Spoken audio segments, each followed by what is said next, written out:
ವಿದ್ಯಾರ್ಥಿಗಳ 8ನೇ ತರಗತಿ ಗಣಿತ ಪಾಠ, ಅದರಲ್ಲಿ ಘನ ಮತ್ತು ಘನಮೂಲಗಳು ಅನ್ನುವ ಪಾಠದ ಅಭ್ಯಾಸ 1.1ರ ಭಾಗ 2ರ ವಿಡಿಯೋ ಇದಾಗಿದೆ. 3ನೇ ಲೆಕ್ಕ, ಕೆಳಗಿನ ಸಂಖ್ಯೆಗಳನ್ನು ಪೂರ್ಣ ಘನಗಳನ್ನಾಗಿ ಮಾಡಲು ಕನಿಷ್ಠ ಯಾವ ಸಂಖ್ಯೆಯಿಂದ ಭಾಗಿಸಬೇಕು ಎಂದು ಕಂಡುಹಿಡಿಯಿರಿ ಅಂತ ಕೊಟ್ಟಿದ್ದಾರೆ. ಹಿಂದಿನ ಲೆಕ್ಕ ಮಾಡಿದ್ವಲ್ಲ ಅದೇ ರೀತಿ, ಎಕ್ಸಾಕ್ಟ್ ಅದೇ ರೀತಿ, ಮತ್ತೆ ಬೇರೆ ಏನೂ ಇಲ್ಲ. ಫಸ್ಟ್ ನಾವಿದ್ರು 81ನ್ನು ಅವಿಭಾಜ್ಯ ಅಪವರ್ತನ ಕಂಡುಹಿಡ್ಕೋಬೇಕು. 81 ಆಗಿರೋದ್ರಿಂದ ಇದು 3ರಿಂದ ಹೋಗುತ್ತೆ. 3 2 6, ಇಲ್ಲಿ 2 ಉಳಿತು, 21 ಆಯಿತು. 3 7 21, ಮತ್ತು 27 ಬಂತು, ಇದು 3ರಿಂದ ಹೋಗುತ್ತೆ. 3 9 27, ಮತ್ತು 3 3 ಅಲ್ಲಿಗೆ 81 3 ಇಂಟು 3 ಇಂಟು ಅಂದರೆ 3 ನಾವು 4 ಇದ್ದವು. ಸೊ ಇಲ್ಲಿ 3 ಗುಂಪು ಒಂದಿದೆ. ಹಾಗಾಗಿ ಈ ಏನು 3 ಎಕ್ಸ್ಟ್ರಾ ಇದೆ ಇದನ್ನು ತೆಗಿಬೇಕು ಅಂದರೆ ಇದನ್ನು ಭಾಗಿಸ್ಬೇಕು. ಹಾಗಾಗಿ ಇಲ್ಲಿ ಒಂದು ಅಪವರ್ತನ, ಯಾವುದು ಒಂದು ಅಪವರ್ತನ 3ರ ಗುಂಪಿನಲ್ಲಿಲ್ಲ. ಸೊ ಹಾಗಾಗಿ ಇದನ್ನು ನಾವು ಡಿವೈಡ್ ಮಾಡಿಬಿಟ್ರೆ ಆಯಿತು. ಆದ್ದರಿಂದ 81ನ್ನು 3ರಿಂದ ಭಾಗಿಸಿದಾಗ ಅದು ಪೂರ್ಣವರ್ಗ ಆಗುತ್ತದೆ.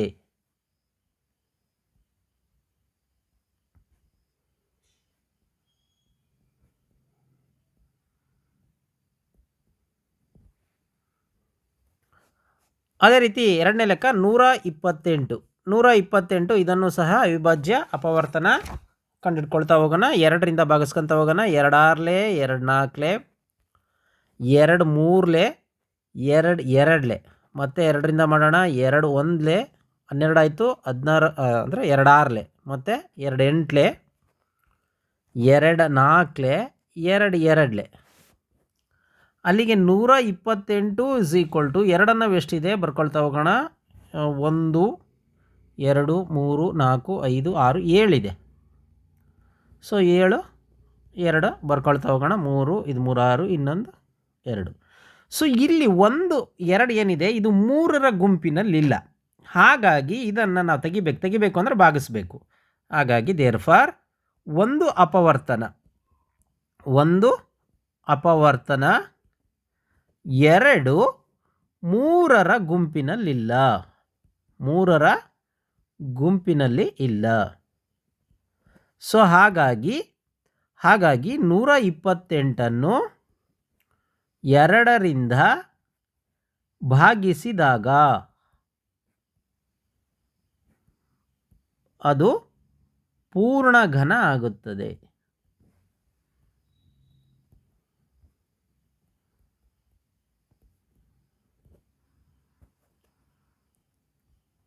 ಮೂರನೇ ಲೆಕ್ಕ 135 ಅಂತಂದರೆ ಇದು 5ರಿಂದ ಭಾಗ ಆಗುತ್ತೆ. ಹಾಗಾಗಿ 5ರಿಂದ ಭಾಗಿಸ್ಕೊಳ್ತಾ ಹೋಗೋಣ. 5 2 3 5 7 35. ಸೊ 27 ಇರೋದ್ರಿಂದ 3ರಿಂದ ಹೋಗುತ್ತೆ. 3 9 27, ನೆಕ್ಸ್ಟ್ 3 3 ಇದು ತುಂಬ ಸಿಂಪಲಾಗಿ ಗೊತ್ತಾಗತ್ತೆ ನಿಮಗೆ ಅಲ್ವಾ. 5 ಇಂಟು 3 ಇಂಟು 3 ಇಂಟು 3, ಇಲ್ಲಿ 3 ಗುಂಪಲ್ಲಿದೆ. ಎಕ್ಸ್ಟ್ರಾ ಯಾವುದಿರೋದು 5 ಇದೆ. ಹಾಗಾಗಿ ಇಲ್ಲಿ ಅಪವರ್ತನ 5 3ರ ಗುಂಪಿನಲ್ಲಿಲ್ಲ.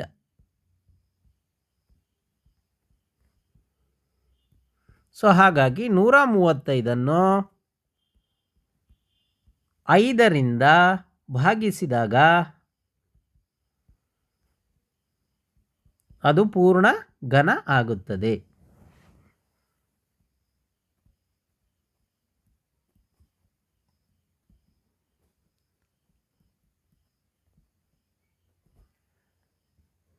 ನಾಲ್ಕನೇ ಲೆಕ್ಕ 192 ಇರೋದ್ರಿಂದ ಇದನ್ನು ನಾವು 2ರಿಂದ ಭಾಗಿಸ್ಕೊಳ್ತಾ ಹೋಗೋಣ. 2 9 18 ಒಂದಲ್ಲಾಯಿತು. 2 6 ಮತ್ತು 2ರಿಂದ ಹೋಗುತ್ತೆ. 2 4 8 ಒಂದಲ್ಲಾಯಿತು. 2 8 16 ಮತ್ತು 2ರಿಂದ ಹೋಗುತ್ತೆ. 2 2 2 4 ಮತ್ತು 2ರಿಂದ 2 1 2 2 ಮತ್ತು 2ರಿಂದ 2 6 ಮತ್ತು 2ರಿಂದ ಮಾಡಿದ್ರೆ 2 3. ಸೊ ತುಂಬ ಸಿಂಪಲ್ ಗೊತ್ತಾಗ್ಬಿಡ್ತು ನೋಡಿದ ತಕ್ಷಣ. ಈಗ 2 ಎಷ್ಟಿದೆ 1 2 3 4 5 6 6 ಎರಡನ್ನು 6 4 5 6 ಮತ್ತು ಎಕ್ಸ್ಟ್ರಾ ಏನಿದೆ ಇಲ್ಲಿ 3 ಇದೆ, ಹೌದಾ? ಈ 2 3ರ ಗುಂಪಲ್ಲಿ ಇದೆ, ಆದರೆ ಈ ಅಪವರ್ತನ 3 ಇದೆಯಲ್ಲ ಅದು 3ರ ಗುಂಪಿನಲ್ಲಿಲ್ಲ. ಹಾಗಾಗಿ ಅದನ್ನು ತೆಗೆದುಬಿಟ್ರೆ ಇದೇನಾಗುತ್ತೆ, 192 ಒಂದು ಪೂರ್ಣ ಘನ ಸಂಖ್ಯೆ ಆಗುತ್ತೆ. ದೇರ್ಫಾರ್ ಅಪವರ್ತನ 3 3ರ ಗುಂಪಿನಲ್ಲಿಲ್ಲ.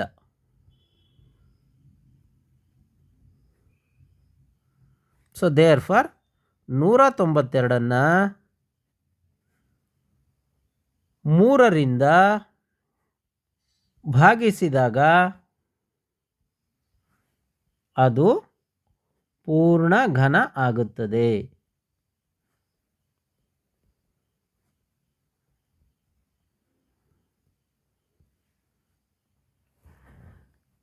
ಐದನೇ ಲೆಕ್ಕ 704. 4 ಇರೋದ್ರಿಂದ 2ರಿಂದ ಭಾಗಿಸ್ಕೊಳ್ತಾ ಹೋಗೋಣ ನಾವು. 2 2 3 6, 1 ಹೋಯ್ತು 10 ಆಯಿತು, 2 5 10, 2 2 4, ಮತ್ತೆ 2ರಿಂದ ಮಾಡೋಣ. 2 1 1 ಹೋಯ್ತು 15 ಆಯಿತು, 2 7 14, 1 ಹೋಯ್ತು 2 6 12, ಮತ್ತೆ 2ರಿಂದ 2 8 16, 2 8 16, 1 ಹೋಯ್ತು, ಮತ್ತೆ 2 8 ಬರುತ್ತೆ, ಮತ್ತೆ 2ರಿಂದ ಮಾಡ್ತಾ ಹೋದರೆ 2 4 2 4, ಮತ್ತೆ 2ರಿಂದ ಮಾಡಿದ್ರೆ 2 22 ಅಂದರೆ 2 2 2 2, ಮತ್ತೆ 2ರಿಂದ ಮಾಡಿದ್ರೆ 2 11. ಇದು ಸಹ ತುಂಬ ಸಿಂಪಲ್ಲಾಗಿ ಗೊತ್ತಾಗತ್ತೆ ನಿಮಗೆ. 704 = 2 ಅನ್ನೋವೆಷ್ಟಿದೆ, 6 ಇದೆ. So 2 into 2 into 2 into 2 into 2, ಮತ್ತು 11 1 ಇದೆ. ಸೊ ಹಂಗಾಗಿ ಈ 2 ಅನ್ನೋದು 3 ಗುಂಪಿನಲ್ಲಿದೆ. ಎಕ್ಸ್ಟ್ರಾ ಉಳಿದಿರೋದೇನು, 11. 11ನ್ನು ಭಾಗಿಸ್ಬಿಟ್ರೆ 704 ಒಂದು ಘನ ಸಂಖ್ಯೆ ಆಗತ್ತೆ. ಸೊ ಹಾಗಾಗಿ ದೇರ್ಫಾರ್ ಅಪವರ್ತನ 11 3ರ ಗುಂಪಿನಲ್ಲಿಲ್ಲ.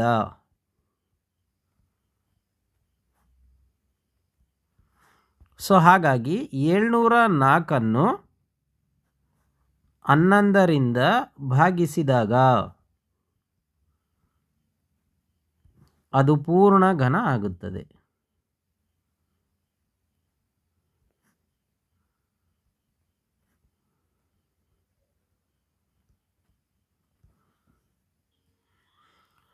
ನಾಲ್ಕನೇ ಲೆಕ್ಕ, ಪರೀಕ್ಷಿತ್ ಪ್ಲಾಸ್ಟಿಕ್ನಿಂದ 5 ಸೆಂಟಿಮೀಟರ್ 2 ಸೆಂಟಿಮೀಟರ್ ಮತ್ತು 5 ಸೆಂಟಿಮೀಟರ್ಗಳಷ್ಟು ಉದ್ದದ ಅಂಚುಗಳುಳ್ಳ ಒಂದು ಆಯತ ಘನವನ್ನು ಮಾಡಿದನು. ಹಾಗಾದರೆ ಒಂದು ಘನವನ್ನು ಮಾಡಲು ಇಂತಹ ಎಷ್ಟು ಆಯತ ಘನಗಳು ಬೇಕಾಗ್ತವೆ ಅಂತ ಇಲ್ಲಿ ಕೊಟ್ಟಿರ್ತಕ್ಕಂಥ ಸಂಖ್ಯೆ,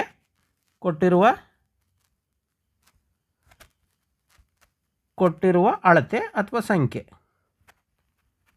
ಅಳತೆಗಳು ಏನೇನು, 5 ಸೆಂಟಿಮೀಟರ್ ಇಂಟು 2 ಸೆಂಟಿಮೀಟರ್ ಇಂಟು ಮತ್ತೆ 5 ಸೆಂಟಿಮೀಟ್ರು. ಇದು ಏನಾಗಬೇಕಂತೆ, ಇದು ಆಯತ ಘನ ಅಂತಿದು.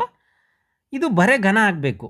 ಬರೇ ಘನ ಆಗಬೇಕು ಅಂತಂದರೆ ನಮಗೆ ಗೊತ್ತಿದೆ, ಘನ ಸಂಖ್ಯೆ ಆಗಬೇಕು ಅಂತಂದರೆ ಒಂದೇ ಅಪವರ್ತನ 3 ಸರಿ ಇರಬೇಕು. ಹಾಗಾಗಿ ಇಲ್ಲಿ 5 ಅನ್ನೋದು ಎಷ್ಟಿದೆ, 2 ಇದೆ.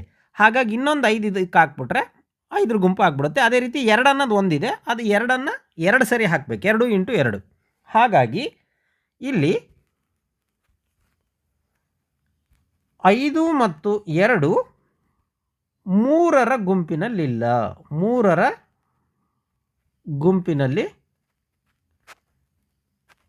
ಇಲ್ಲ. ಸೊ ಹಾಗಾಗಿ ದೇರ್ಫಾರ್ ಆದ್ದರಿಂದ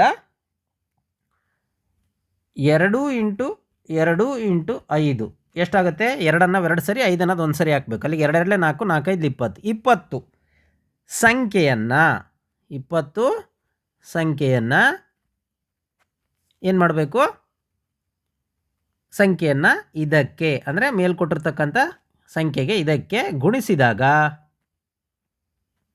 ಗುಣಿಸಿದಾಗ ಅದು ಪೂರ್ಣ ಘನ ಆಗುತ್ತದೆ.